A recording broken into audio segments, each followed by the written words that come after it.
Hello, hello.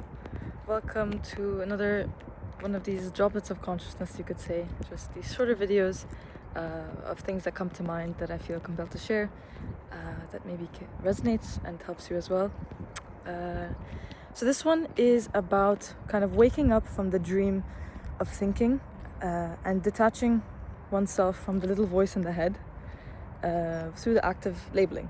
Something that I've realized that I can do a longer video on, that I'd like to do a longer video on, is that we are not the thoughts or the feelings or the emotions. We are not that little voice in our head, that everything it says we don't have to believe. And most of it honestly doesn't serve us. It's making up scenarios that didn't happen, that won't happen, that is not the here and now, that's taking us away from the present moment.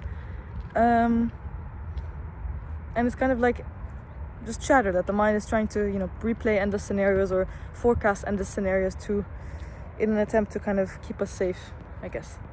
So a simple habit that I've started to use is just simply labeling it for what it is, right? So once you've kind of recognized that you've gone through, a few minutes of kind of zoning out or replaying a scenario, or where the mind is kind of sweeping your energy and your consciousness in a direction, once you kind of realize it, right, and kind of be like, whoa, okay, just label it for what it is. So instead of just, going about what you were trying to do before the mind, before consciousness started dreaming the dream of thought, you could say, just simply label it. Be like, oh, that was ruminating over the past, or that was planning for or imagining this scenario. And over time, by labeling that, you'll realize how much of it is really doesn't serve you, doesn't serve us. And then with awareness comes choice.